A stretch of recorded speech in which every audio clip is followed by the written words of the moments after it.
Solid tales, history uncovered.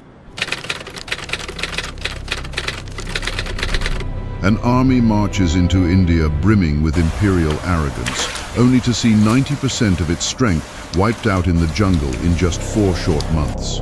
In its post-operation summary, the Imperial Japanese Army, IJA, would describe this campaign as the worst defeat in its history, a total unmitigated rout. Even the man who masterminded this disaster would later confess with crushing regret. It was I who murdered tens of thousands of my own men. What exactly unfolded in the suffocating heat and unforgiving jungle of northeast India? The answer lies in the blood-soaked Battle of Imphal. If you want to dive into the untold, brutal stories of WWII's most disastrous military campaigns, make sure to subscribe and hit the bell icon so you never miss our next deep dive. The year was 1943. The meat grinders of Kursk and Guadalcanal had left the Axis powers reeling, their momentum shattered. Desperate to reverse the tide of the war, Nazi Germany pressured Japan to open a new front in India. Tokyo was hesitant at first, but the strategic upside was impossible to ignore. India wasn't just the crown jewel of the British Empire, it was the vital artery for Allied aid to China and the starting point of the Burma Road. Seizing India wouldn't just cut off the Allied lifeline to China, it would bring Japan one step closer to its delusional dream of total conquest across Asia. To pull off this high-stakes gambit, the Japanese High Command made a disastrous call. They relieved Shojiro Ida, a general who had held his own in Burma, and replaced him with Renya Mutaguchi. Mutaguchi was a fanatical warmonger. He was the very officer who had orchestrated the Marco Polo Bridge incident that ignited the Second Sino-Japanese War, fast-tracked through the ranks for his unbridled aggression. And that single reckless personnel decision would send 100,000 Imperial Japanese soldiers straight into one of the deadliest jungle death traps of World War II. Mutaguchi was consumed by blind hubris. In previous skirmishes, British forces had retreated quickly, leaving Mutaguchi convinced they were inherently cowardly. He even brazenly told his troops, "Fire your rifles into the air, and they'll immediately raise the white flag." What he didn't know was that the British Indian Army waiting for him in Imphal had been completely reborn. India was the economic heart of the British Empire. To lose India was to break Britain itself. This time they would fight to the last man.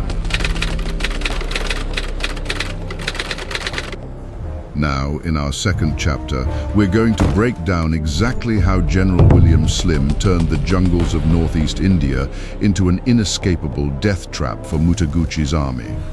The British refused to sit idly by General Slim, fortified Imphal with heavy armor and reinforced supply lines. But his true brilliance lay in a brutal, calculated strategy, the magnet tactic. He deliberately ordered his men to abandon their forward outposts. He wanted to draw the IJ deep into the Indo-Burmese border. This jungle was a green hell, a claustrophobic nightmare, swarming with malaria-carrying mosquitoes with next to no edible food to be found. Slim knew exactly what he was doing. Lure the Japanese into this labyrinth, use his total air superiority to cut their supply lines and wait. He wouldn't even have to kill them. The jungle would do that for him. Even within the Japanese ranks, voices of reason tried to halt the madness. The Japanese Navy and Air Force had been shredded in previous engagements. They had zero air cover over the Indo-Burmese theater. Before the first shot was even fired, the Chief of Staff of the Japanese 15th Army desperately warned Mutaguchi. Logistics in the jungle would be a nightmare. Tanks would sink into the mud, and supply trucks couldn't navigate the terrain. Mutaguchi's response remains one of the most absurd tactical statements in military history. If there are no supplies, we will still fight. The Japanese army can endure any hardship. Food can be taken from the enemy. His actual logistical solution was even more unhinged.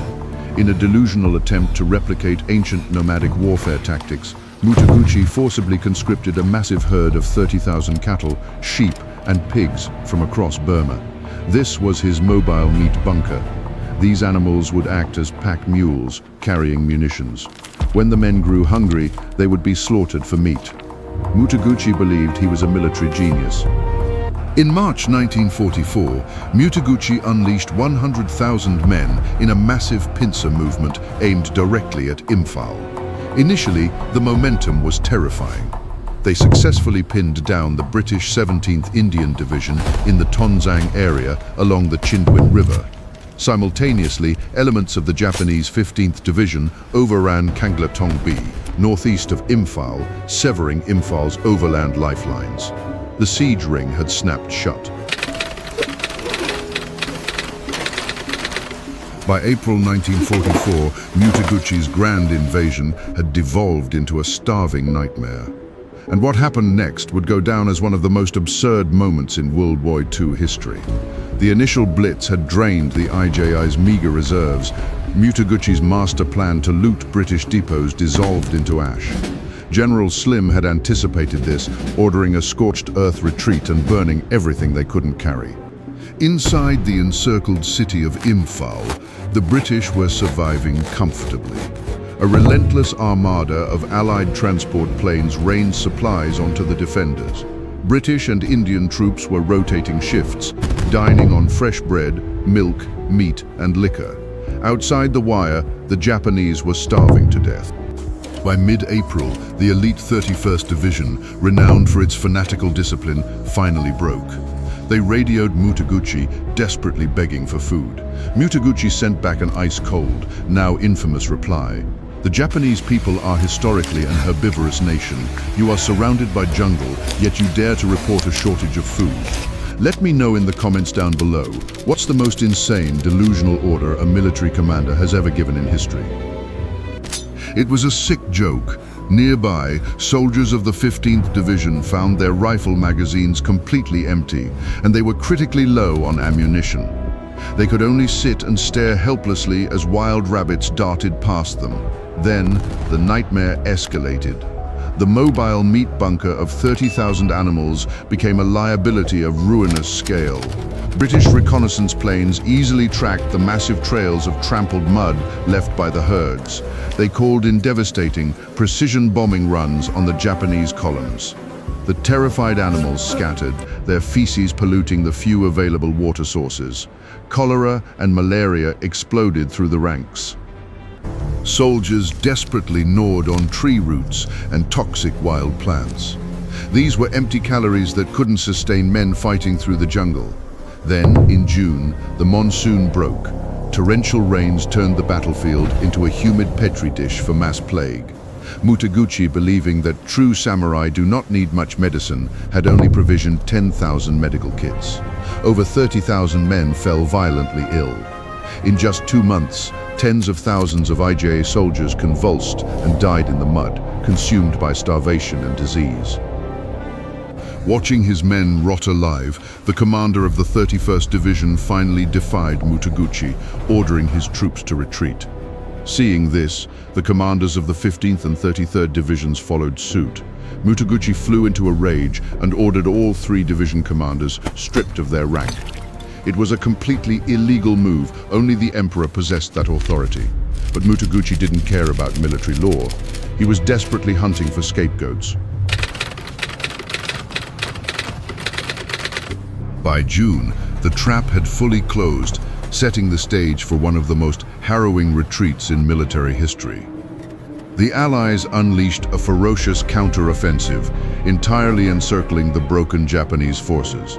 In late June, British forces initiated a massive general assault.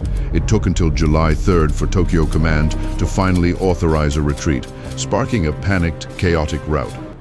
As one British infantryman recounted in his post-war memoir of the campaign, it was a scene of apocalyptic horror. The jungle trails were paved with rotting Japanese corpses. Fleeing soldiers, drained of their last ounce of strength, abandoned everything. Heavy weapons, artillery, and tactical gear were strewn across the mud. The men carried nothing but their service rifles, desperately crawling back toward the Burmese border. But nature had one final cruelty waiting for them at the Chindwin River. Struck by violent thunderstorms and flash floods, the river had swollen into a roaring 1,500-meter wide abyss. The currents were impassable. Land, sea and air routes were severed. Headquarters couldn't drop supplies, and the British artillery and dive bombers zeroed in on the few passable crossing points. It was an absolute slaughter. By late July and early August, the battered remnants of the Imperial Japanese Army finally dragged themselves onto the eastern banks of the Chindwin. The Battle of Imphal stands as the most devastating defeat in Japanese military history. Their own arrogance, delusions, and lack of preparation resulted in a staggering 60,000 casualties. The vast majority died not from bullets, but rotting away from starvation and disease. In stark contrast, British and Indian forces suffered 16,000 casualties. Following this cataclysmic rout, the IJA would never again launch a large-scale offensive. Barely a year after this defeat, Japan would announce its unconditional surrender, bringing an end to WWII in the Pacific. Renya Mutaguchi's disaster was a perfect microcosm of the Japanese war machine, a fatal delusion that a small island nation could swallow Asia while warring against the combined might of the US, the UK, and the Soviet Union. It proved definitively that an empire built on blind arrogance and reckless plunder will ultimately drown in its own blood. If you learned something new from this video, please leave a like and subscribe for more in-depth World War II history content. What battle do you want us to cover next? Let us know in the comments. History Uncovered. Subscribe to Solid Tales.